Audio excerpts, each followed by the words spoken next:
What a gorgeous day outside. Missed you yesterday, but glad to be back today. So we're getting ready to start the second days of the holiday. The seventh day of Passover starts tonight, and then, of course, the last day of Passover is on Thursday, the day we commemorate Yizkor and remember our dear and loved parents. This year, unfortunately, we won't be in shul. We will all be at home. But as I wrote in my email, for those of you who have been sending, I thank you. Please email me the names of those that you want to memorialize at Yizkor. And while you are sitting in your home at 11:30 saying Yizkor, I will walk to the shul and I will open the ark and mention the names of our loved ones. So, something about Yizkor. Isaac Bashevis Singer, the famous Israeli songwriter and poet, he once said, the Jewish people have many faults, but amnesia is not one of them. How true. Memory is the cornerstone of who we are. It's the storyline of our life and gives the meaning to the way we live when we remember the important things in life. And then there's also communal memory. The communal history of our people, when we remember the things that happen as a community, as a people, and we memorize those and we remember those things. You know, if you don't remember the things that happened to your history, then unfortunately other people will remember for you, as the Jewish people have only seen too many times. And it won't be the history that we want to remember. But you know what's something interesting? In the Jewish language, there is no word for history. In modern Hebrew, they say historia. But historia is just a take from English, which is a take from the Greek word. But there is no word for history. As opposed to zachor, remember, which is mentioned all over the Bible. Zachor, zikaron. In fact, 288 times did we say the word Yizkor in the Bible. Why? Why no word for historia? And the difference is an important one. Because history is his story. And memory is my story. You could study history all your life, but that's not your identity. That's not who you are. But when it's your story, it's a total different thing. It's who you are. You're living the identity of who you are. And that's the story of why we don't have a word for history. We only have a word for Yizkor, for memory. Because we remember. We remember. It's our memory. And there's no better time that we do that than Pesach. Think about Passover. We sit with our family and sometimes our extended friends, and we talk about a story that happened 3,300 years ago. And not only a story do we talk about, but we relive it. We eat the matzah they ate. We eat the bitter herbs they ate. We don't just have history, we have memory. Zachor, to remember. And in general, Yizkor is a communal thing. God tells us to remember the manna, to remember the well, to remember the Shabbos.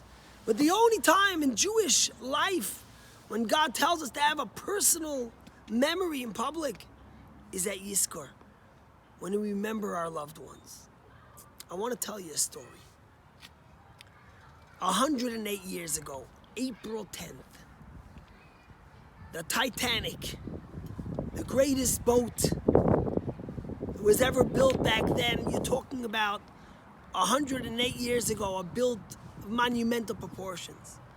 The first luxury liner to ever take off for Southampton and London. 2,500 people about were on board. And on April 14th, it hit an iceberg that was so big, it went over its deck.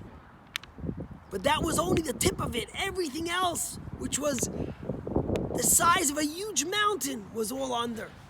And the captains ignored many warnings. And of course, we all know the tragedy that happened. There was only 20 of 32 lifeboats, life jackets, and only 1,500 people, 700 people or so were saved, and the rest all perished. Well, I want to tell you a story. Back in America in the 1900s, there were these two brothers, Nathan and Isadore Straus, two multi-millionaire brothers who were very famous for their philanthropy in America, and they also happened to be the owners of Macy's. Well, they decided in 1912 to take a voyage and to travel to Europe. They went to see all these beautiful art places and museums and cultural sites, and they had a great time in Europe. And then they decided, as Jewish people, why not take a hop and go over to Palestine, what would eventually be Israel, to see where their history is.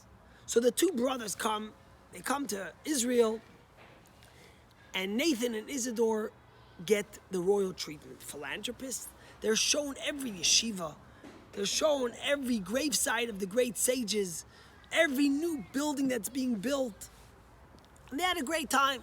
But after a while, Nathan is touring still with Isadore, and Isadore turns to his brother Nathan and he says, I think I've had enough of seeing every single yeshiva and every single burial site. I'm ready to go back. I want to go back to Europe. But his brother Nathan says, I can't leave. How could I leave? He saw how his people, the Jewish people, were fighting to build a land, to build a homeland where they could call their own home. And they needed the help. He says, how can I leave? They need the support. So Nathan looks at his brother. He says, Isadore looks at his brother Nathan. He says, they need the support. We'll send them more money. Big deal. And Nathan turns to his brother Isadore. He says, no. Money's not enough. They need the physical support. They need the moral support to show their brothers fighting for them as they're trying to build our promised land. So what happens? Listen, Isadore turns to his brother Nathan. He says, enough is enough. I'm going back. He takes a boat back to London. And Nathan stays in Israel. A few weeks later, he sends an urgent telegram to his brother Nathan. He says, Nathan, Isadore says, we got to get that famous Dreamliner. I booked us tickets, and it's leaving in a few days. Get over here to Europe so we can go back to America. And Nathan was still busy helping the people in the communities that he schlepped sich. April 12th, he arrives back in London to find out that the boat has only left 2 days earlier. And he missed it. And he felt so bad. His brother had sent him a telegram. Isadore, Nathan, what are you doing? And here he was. He missed the boat. Well, April 10th, Isadore and his wife got onto the boat, which was the Titanic, which crashed and hit an iceberg on April 14th at 11:30 and sunk. Today, April 14th, 108 years ago. Isadore and his wife died, and Nathan's life was changed forever. Nathan, when he realized that he was supposed to be on the boat and that he would have died with his wife and instead was saved, recognized that he had to make a major change in his life and he had to transform his life. And Isadore decided to donate, Nathan decided to donate 2/3 of his wealth to the Holy Land of Israel. And him and his wife went back to Israel, and they helped build a health center to fight against malaria, trachoma, and he helped build schools and education places. In fact, he decided to help build a seaside town, which, since he was the main contributor to it, was named after him. His name was Nathan, and they named the town Netanya. Today, there's over 200,000 people who live in this oceanside, beautiful city, Netanya, named for Nathan and his wife, Nathan Straus. You know, we can't control what happens. Could Nathan have controlled if he was going to be on the Titanic like his brother Isadore or not? Do we understand why Nathan survived and Isadore didn't? We don't. But Nathan realized, when he realized his life was saved, that he had to make a change in his life and that he had to transform his life to make a difference for his people. Today we remember Nathan. We're living through hard times. We see people who are suffering, people who are passing, people who are struggling for their life because they caught COVID and they're sick. We're healthy. God has blessed us.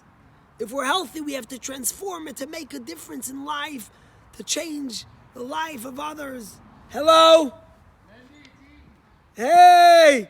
I'm doing my Facebook Live, Eden. It's good to see you. Hi, Lawrence. It's good to see you.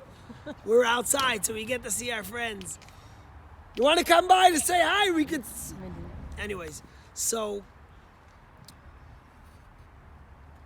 we have to transform our lives, and we have to recognize to make a difference and to do good. You know, when I was a little kid, I remember when my father and mother would go out and they would come check to make sure I'm asleep. And I would make believe, go under my covers, make believe I'm sleeping. But the moment they left, I would jump up and I would wait for every scratch or every key turn, waiting for my parents to come home because I was scared to sleep alone and I wanted my parents back home. And then the moment I heard the key turn and my parents come home, I was able to go to sleep. Today, some of us have the same thing with our parents. We're waiting for our parents to come home. We want to know they're home.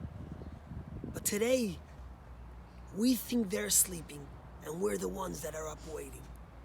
But in truth, our parents are watching from the world of truth.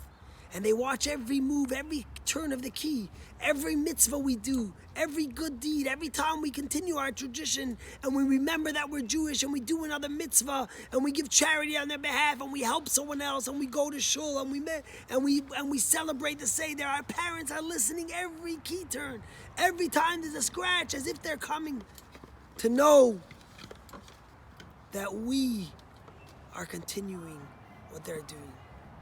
Our parents are proud of us. Our parents love us. They're proud that we're proud Jews. They're proud that we celebrate the holidays. They're proud that we remember our identity and we have memory, that it's my memory. It's not his story, it's my story. And that's the message of Yizkor. This year, Yizkor, we're all going to be home alone with our families. We're not going to be in shul. The rabbi might be in shul mentioning the names of our loved ones, but we're going to be home. But our parents are going to have that personal moment with us when we remember them and we choose the memories that we want to remember.